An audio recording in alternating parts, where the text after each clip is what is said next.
굉장히 지치고 힘들었을 때 여러분들은 누가 생각나세요? 살아가면서 너무너무 힘들어서, 너무너무 괴로워서 힘이 축 빠져 있을 때 생각나는 사람은 누구입니까? 특히 군대에서도 병사들에게 있어서 가장 힘들 때 생각나는 게 누구냐고 물어보면 이구동성으로 어머니라고 대답을 하죠. 결혼해서 잘 살다가도 너무나 힘들고 지쳤을 때 보고 싶은 사람이 있죠.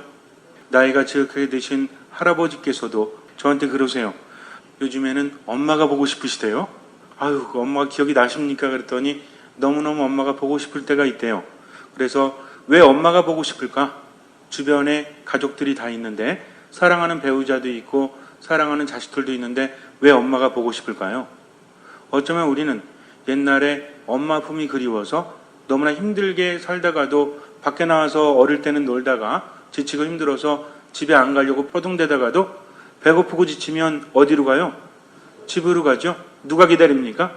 엄마가 기다리죠. 때론 늦게 들어가도 밥을 먹지 않고 들어가면 엄마가 기다리시다가 밥을 차려주지 않으십니까?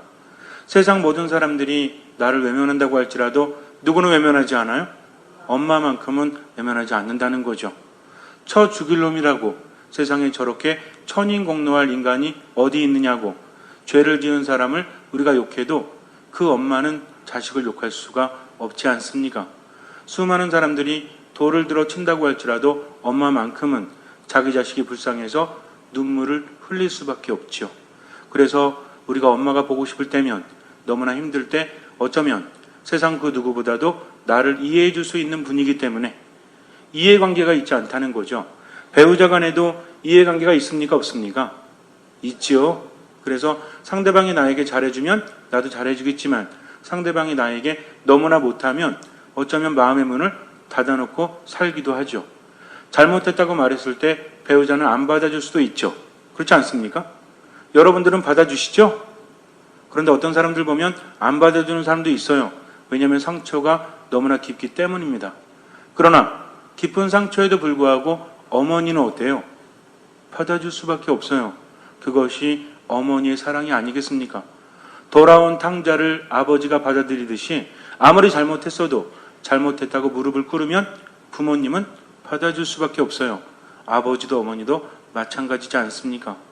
어쩌면 우리가 세상을 살아가면서 너무나 힘든 것은 나를 이해해 주는 사람이 없기 때문에, 내가 잘못해도 갈 곳이 없기 때문이 아닐까. 그렇다면 엄마보다도 아빠보다도 나를 더 사랑하시고 나를 받아주시는 분은 누구십니까? 바로 주님이시라는 거죠. 복음을 통해서 우린 주님이 어떤 분이신지 분명히 알 수 있거든요. 그러나 우리에게 박힌 주님의 이미지는 무서우신 분, 너무나 존엄하신 분, 가까이 하기엔 너무 먼 당신이 되었는지도 몰라요. 여러분들은 하느님 하시면 어떤 게 떠오르세요? 하느님, 예수님 그러면 어떤 게 떠오르십니까? 우리를 심판하시는 분? 또 우리를 치시는 분? 아니면 사랑이 가득하신 분? 내가 나를 용서하지 못해도 주님께서는 나를 용서하신다는 거죠. 우리는 분명히 돌아온 탕자 이야기를 잘 알고 있죠. 옛날엔 돌아온 탕자라고 했지만 지금은 제목이 바뀌었죠. 제목이 뭐예요? 자비로우신 아버지로 바뀌었습니다. 그러니까 포커스가 이동되었다는 거죠. 옛날에는 어떤 사람이 아버지에게 모든 재산을 다 받아서 나가서 어떻게 합니까? 탕진하죠. 근데 이 자식이 어때요? 진짜 싸가지가 없죠. 아버지한테 가서 뭘 달라고 그래요? 유산을 달라고 합니다. 원래 유산이라는 것은 언제 물려주는 거죠? 죽을 때, 돌아가실 때 물려주는 건데, 아직 쌩쌩한데 와서 하는 말이 어차피 나중에 물려줄 거 유산을 먼저 물려주십시오 라고 말합니다. 여러분들 같으면 어떠시겠어요? 이런 싸가지, 이럴지도 몰라요. 그런데 아버지는 아들이 달라는 대로 재산을 주지 않으십니까? 그랬더니 이 아들이 나가서 어떻게 해요? 놀면서 또 다른 사람들한테 꼬여가지고 이 사람 저 사람 사기꾼 만나가지고 모든 재산을 다 탕진하고 나서 그때 돼지 치는 일을 하죠. 먹고 살 게 없으니까. 그러다 기근이 들어서 돼지들이 먹는 쥐엄나무 열매라도 꼬투리라도 먹고 좀 배 좀 채우려고 했지만 그것조차도 허락되지 않습니다. 그때서야 누가 생각이 나요? 아버지가 생각이 나죠. 내 아버지의 집에는 하인들도 배불리 먹는데 내가 가서 아버지께 부탁해야 되겠다. 어떻게 부탁한다? 나를 종으로라도 좀 써달라고. 그러니까 이 아들은 아들로서 아버지에게 요구하지 못하죠. 왜 그렇습니까? 이미 모든 재산을 다 받았기 때문입니다. 그렇기 때문에 아버지에게 가서 저는 아들입니다. 아버지 저를 살려주십시오. 라고 부탁할 자격이 없다는 거죠. 아버지에게 돌아가고 싶지 않았을 거예요. 왜? 너무 죄송하니까. 아버지에게 돈을 받아서 나왔을 때는 몰랐죠? 살다가 보니까 모든 재산을 다 탕진하고 그때서야 이제 정신 차려보지만 아버지에게 가기가 너무나 부끄럽고 너무나 죄송합니다. 그리고 안 받아주실까봐 두렵다는 거죠. 그러니까 집으로 가지 못했는데 결국에는 목숨이 위태로우니까 굶어 죽게 생겼으니까 그때서야 어떻게 해요? 아버지 집에 돌아갈 생각을 하죠. 그것도 아들로서가 아니라 무엇으로서? 하인으로 써달라고. 목구멍이 포도청이라고 먹기 위해서 그렇게 하는 겁니다. 그래서 힘없이 아버지에게 갔는데 아버지는 어때요? 학수고대하고 있었죠? 어제나 저제나 이제나 아들이 돌아올까 돌아오지 않을까 그러면서 목이 빠져라 기다리고 있다가 아들이 보이니까 어때요? 달려가서 하이킥? 이놈의 자식이 그냥 그 돈 다 받아갖고 가더니 기껏 탕진하고 이 꼴로 돌아와? 하면서 꼴도 보기 싫다. 썩 꺼지거라. 이럽니까?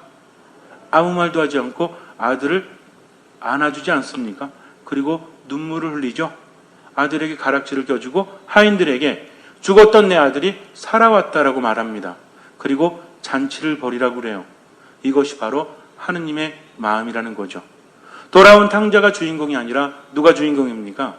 자비로우신 아버지께서. 우리가 생각해야 되는 것은 이 탕자는 너무나 큰 죄를 졌어요. 그러나 모든 것을 내려놓고 아버지께 돌아왔다는 것입니다. 하느님께서는 우리 인간을 너무나 사랑하십니다. 우리 중에는 스스로 구원받을 사람은 아무도 없어요. 살다 보면 그럴 때 있죠. 야, 그래도 내가 저 사람보다는 죄가 좀 적지. 저 사람은 엄청난 죄를 졌지만 나는 그래도 저만큼 죄는 짓지 않았잖아. 라고 생각할 때가 있지만 그렇다 할지라도 하느님 나라에 들어가지 못하는 것은 똑같다는 것입니다. 내 죄가 조금이라도 있다면 우리는 하느님 나라에 알맞지 않으니까. 그래서 하느님께서는 하나뿐인 아들 예수 그리스도를 세상에 주셨죠. 왜냐하면 인간이 스스로를 구원할 수 없기 때문에 누가 구원해 주시는 거예요? 예수님께서 구원해 주시는 겁니다. 우리는 뭐만 하면 되죠? 믿기만 하면 돼요. 그리고 그분의 말씀대로 살아가기만 하면 된다는 거죠. 내가 그렇게 산다고 해서 구원받을 자격이 있는 것이 아니라 하느님께서 우리를 사랑하시기 때문입니다. 우리는 정말 그래요. 내가 세상을 착하게 산다고 할지라도 하느님께서 착하게 살았다는 이유 하나만으로 나에게 상을 주시고 천국으로 이끄실 이유가 있어요, 없어요? 옆집 아이가 시험 봐서 100점 맞았대요. 그래가지고 와가지고 여러분들한테 저 100점 맞았으니까 장난감 좀 사주세요. 그러면 여러분들 어떻게 하시겠어요? 사줍니까? 물론 그런 분도 계시겠지만 사줄 이유가 있어요, 없어요? 없다는 거죠. 걔는 100점을 맞았어도 내 자식이 아니지 않습니까? 내가 내 자식에게 뭔가를 사주는 것은 그 아이가 공부를 잘하거나 청소를 잘하거나 심부름을 했기 때문이 아니라 왜 그래요? 내 자식이기 때문이죠. 그런데 자식들은 너무나 당당하게 요구하지 않습니까? 내가 얼마나 열심히 공부했는데, 내가 얼마나 열심히 집안을 치웠는데 왜 저한테 안 주세요? 하면서 당당하게 요구하지만 요구할 자격은 아무에게도 없죠. 인간도 마찬가지입니다. 우리가 착하게 산다고 할지라도 천국에 들어갈 수 있다는 보장은 어디에도 없어요. 그러나 그 모든 것들은 우리들의 착한 행실을 높이 사주시는 하느님의 사랑 때문입니다. 하느님께서는 인간을 너무나 사랑하셔서 당신의 목숨을 내어 주셨기 때문이죠. 이만큼 우리를 사랑하십니다. 우리가 세상을 살아가면서 안심할 수 있는 것은 전지전능하신 하느님께서 나를 사랑하신다는 것, 그 외에는 아무것도 없어요. 때로는 내가 죄를 짓고 하느님의 뜻대로 살지 못해도 내가 회개하면 그분은 받아주시니까. 그러니까 우리는 안심하고 그분께 모든 것을 맡길 수 있습니다. 여러분들 어떠십니까? 살아가면서 내가 사랑받기 위해서는 때로는 옆에 있는 사람들, 배우자를 비롯해서 모든 사람들이 나를 정말 사랑할 것이라고, 어떤 경우에도 나를 사랑하실 것이라고 장담하십니까? 그러니까 늘 우리 안에 뭐가 있어요? 불안감이 있죠. 버려지지 않을까라는 불안감이 늘 존재합니다. 그것이 크거나 작을 뿐이지 누구에게나 있다는 거죠. 그러나 마음 놓고 나를 절대로 버리지 않으신 분이 있다는 것은 얼마나 행복합니까? 비록 때로는 실수하고 때로는 죄를 진다고 할지라도 돌아가기만 하면 받아주실 분이 바로 하느님이시기 때문에, 또 내가 상처 입으면 내가 어떤 상황에 있든지 상관없이 치유해 주시는 분이 누구시기 때문에 바로 하느님이시기 때문입니다. 우리들의 구원은 나의 공로에 있는 것이 아니라 그분의 사랑 안에 있다는 거죠. 오늘 복음을 보면 예수님께서 어떻게 하십니까? 벙어리 마귀 들린 사람을 치유해 주시죠. 우선은 그 전에 어떤 일이 있었죠? 어떤 죽은 소녀를 탈리타쿰 하면서 예수님께서 살려주지 않으십니까? 그랬더니 수많은 사람들이 와서 병자들을 데려다 놓죠. 그 중에 하나가 누구였어요? 벙어리 마귀가 들린 사람이었습니다. 예수님께서는 그를 치유해 주십니다. 그랬더니 사람들이 보고 어때요? 일찍이 이런 일은 본 적이 없다. 이스라엘에서도 본 적이 없다라고 말합니다. 이게 무슨 얘기인지 아세요? 지금 이 근방에 들리는 이야기뿐만 아니라 이스라엘 역사 안에서도 이런 분은 나타나지 않았다. 그러니 예수님은 어떤 분이시다? 정말 대단하신 분이시다 하면서 군중이 놀라지 않습니까? 그래서 예수님을 메시아로, 하느님으로 받아들이죠. 그런데 바리사이들은 어때요? 저렇게 하는 것은 여태까지 역사상 없었지만 이것은 누구의 힘으로 그렇게 하는 거다? 마귀의 힘을 빌려서 그렇게 하는 거다라고 하면서 예수님을 받아들이지 않습니다. 그런데도 예수님께서는 정말 허덕이는 사람들, 병든 사람들, 또 고통스러워하는 사람들을 보면서 마치 그들이 목자 없는 양들 같아서 측은한 마음을 갖는다는 거죠. 목자 없는 양들은 어떤 처지에 있죠? 목자가 이끌어주지 않으면 양들은 살아갈 수 없어요. 그렇기 때문에 목자가 없다는 것은 참으로 고된 삶, 지치는 삶, 그리고 죽을 수밖에 없는 삶을 의미합니다. 예수님께서는 바로 그들을 보면서 측은한 마음을 먹으셨다는 거죠. 그래서 그들을 치유하시고 그들에게 말씀을 주시고 그들을 어루만져 주십니다. 그러나 그분을 받아들이지 않는 사람도 있었다는 거죠. 어떤 사람들이 치유받을 수 있죠? 아픈 사람이라고 해서 다 치유받을 수 있습니까? 아픈 사람 중에서도 어떤 사람? 예수님을 보고 예수님을 믿는 사람. 그래서 예수님께서는 치유하실 때마다 뭐라고 하세요? 너의 믿음이 너를 구원하였다 라고 말씀하십니다. 수많은 사람들이 있지만 치유를 받을 수 있는 사람은 뭐가 있는 사람? 믿음이 있는 사람, 온전히 그분을 받아들이는 사람만이 구원받을 수 있었다는 거죠. 어쩌면 이럴지 몰라요. 물론 그 시대는 예수님이 계셨기 때문에 치유받을 수 있었지만 지금 우리들은 예수님이 없지 않습니까? 그러니 치유받을 수 없지 않습니까? 라고 말할지 몰라요. 우린 여기서 한 가지 사건을 기억해야 합니다. 하유라는 여인이 어땠어요? 예수님은 그 여인을 고쳐줄 의지를 갖고 있지 않으셨죠? 단지 어떻게 하면서 기적이 일어났습니까? 어떻게 했죠? 그렇죠. 그 여인이 예수님께 가서 자기는 부정하기 때문에 예수님 앞에 나설 수 없었어요. 그래서 어떻게 합니까? 이분의 옷자락을 만지면 내가 치유를 받겠지라는 무엇이 있었어요? 믿음이 있었습니다. 그래서 예수님의 옷자락을 잡음으로 인해서 치유의 기적이 일어났다는 거죠. 마찬가지입니다. 지금 우리는 예수님 시대에 살진 않아요. 그러나 예수님께서는 우리에게 무엇을 남겨주십니까? 성사를 남겨주셨죠. 당신의 사도들을 통해서 예수님께서는 너희는 모두 이것을 행하여라 하면서 미사를 우리에게 선물로 주십니다. 7가지 성사를 우리에게 주셨다는 거죠. 그렇다면 이 7가지 성사는 바로 예수님께서 함께 하신다는 의미죠. 그래서 비록 시간과 공간은 다를지라도 이 미사를 통해서 무엇이 일어난다? 기적은 일어난다는 것입니다. 치유의 기적이 일어나고 힘이 되는 기적이 일어난다는 거죠. 예수님께서는 아픈 사람들을 치유해 주십니다. 마귀에 시달리는 사람들에게서 마귀를 쫓아내 주시죠. 그리고 굶주린 백성들을 위해서 어떻게 하십니까? 5,000명을 먹이신 기적처럼 그들을 배불리 먹이신다는 거죠. 그분의 말씀을 들으면 사람들은 힘이 생깁니다. 그분의 말씀을 통해서 치유를 받죠. 단지 눈앞에 보이는 몇 명만이 치유를 받은 것이 아니라 그분을 따라다니던 모든 사람들은 마음과 영혼의 치유를 받을 수밖에 없죠. 바로 예수님께서는 그렇게 해주시는 분이십니다. 그 누구도 막지 않아요. 그러나 중요한 것은 아무리 그분 앞에 있다고 할지라도 어떤 마음을 갖느냐에 따라서 치유받고 힘을 얻을 수도 있고 기적을 체험하지 못할 수도 있다라는 거죠. 기본적으로 주님께서는 너무나 사랑하십니다. 그러나 받아들이지 않는 사람은 뭘 부려요? 고집을 부리죠. 눈앞에 기적이 일어났음에도 불구하고 그것을 믿지 못합니다. 진짜 재밌는 게 뭐냐면 예수님께 와서 늘 뭘 요구했어요? 우리가 믿을 수 있게 뭘 일으켜봐라? 기적을 일으켜보라고 합니다. 그런데 예수님께서 정작 기적을 일으키시니까 어때요? 요런 거 말고 하늘과 땅의 징조를 한번 보여보라는 거죠. 그 사람들은 기적을 봤어도 믿는 거에 믿지 못하는 거예요. 분명히 사람들이 그러지 않습니까?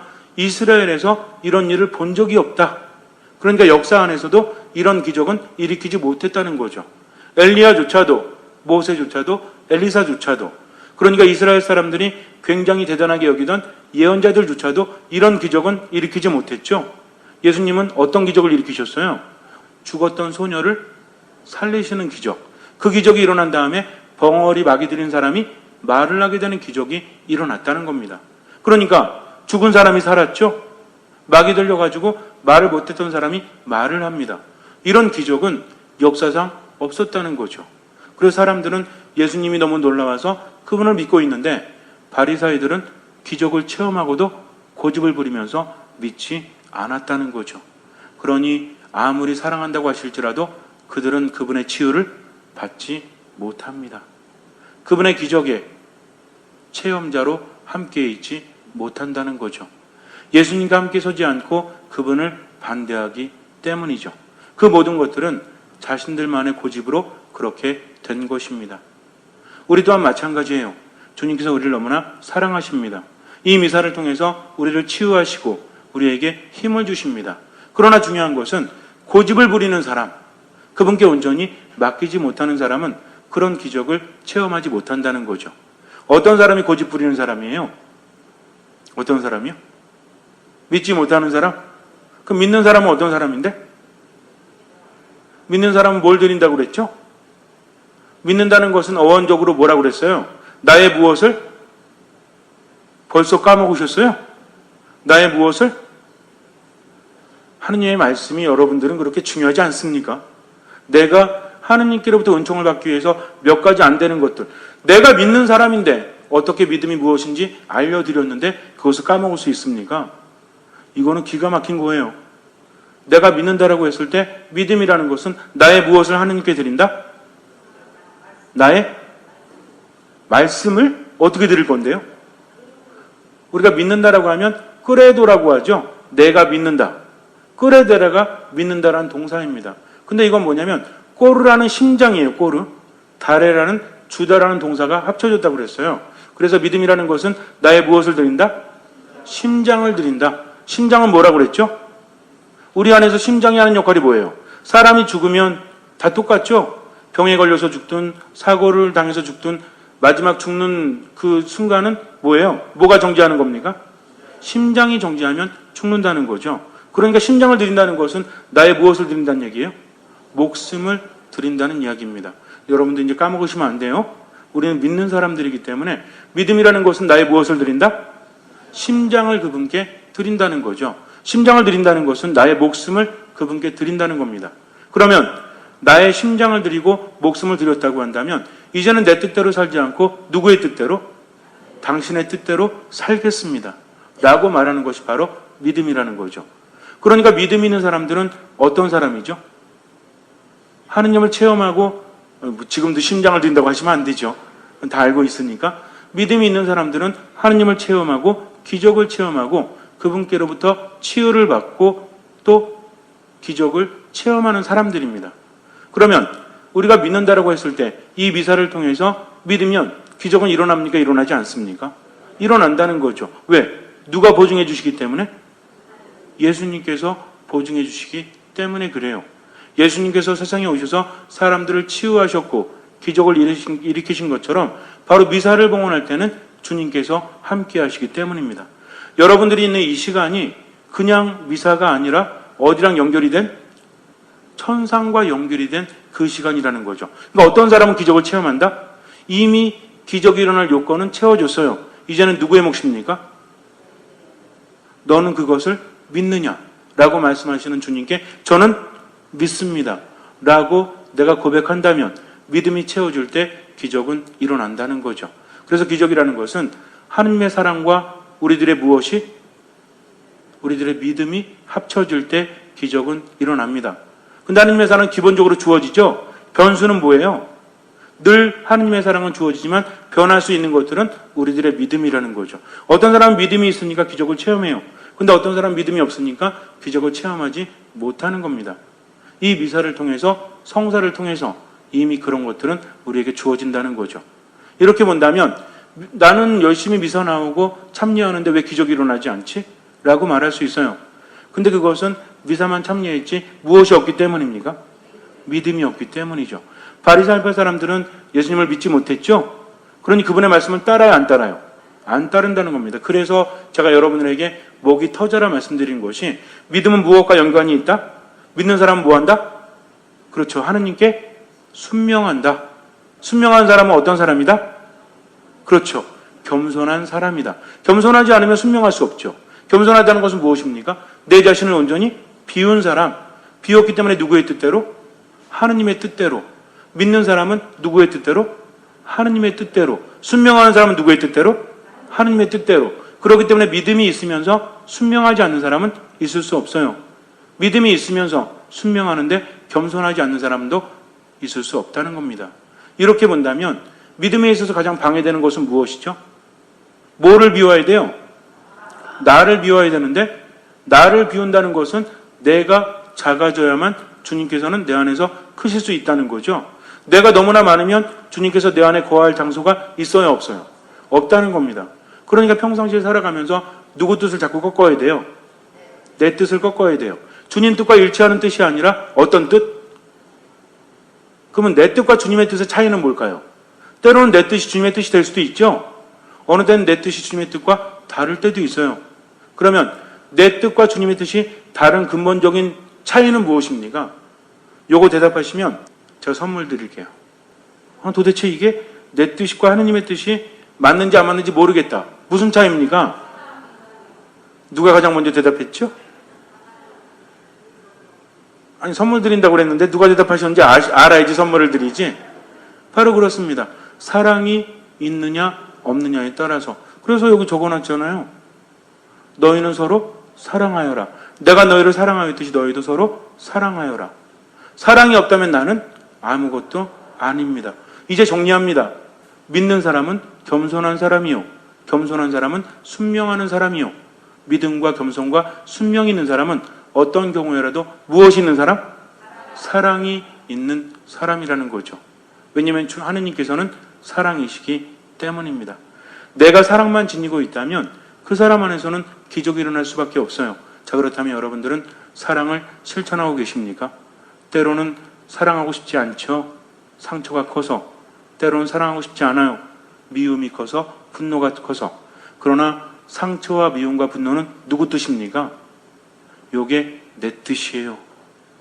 그러나 그 가운데서도 주님께서는 사랑하라고 하십니다. 가족을 사랑하지 않으면, 함께하는 사람을 사랑하지 않으면 믿음이 있다라고 말할 수 없죠. 믿음 있는 사람은 고집이 없기 때문입니다. 그래서 모든 것은 사랑 안에서 이루어진다는 거죠. 잠시 눈을 감으세요. 주님께서는 우리를 측은하게 여기십니다. 세상 모든 사람들이 나를 외면해도 설사 부모님마저 나를 버린다고 할지라도 주님께서는 나를 버리지 않으십니다. 그러니 용기를 내십시오. 때로는 내 인생이 실패했다고 정말 이래도 좋은가? 라는 생각이 들 때도 있어요. 그러나 주님께서는 나를 버리지 않으십니다. 그분만 믿고 지금 사랑하면서 살아가십시오. 어쩌면 너무나 늦었다고 생각되지만 그동안의 내 삶이 바뀔 수 있습니다. 왜냐하면 기적이 일어나기 때문이죠. 믿으십시오. 겸손하게 순명하십시오. 주님의 뜻대로 사랑하십시오. 주님께서는 그 믿음을 보시고 나를 치유해 주시고 나에게 힘을 주시고 내 삶에 놀라운 기적을 일으켜 주실 것입니다. 아멘.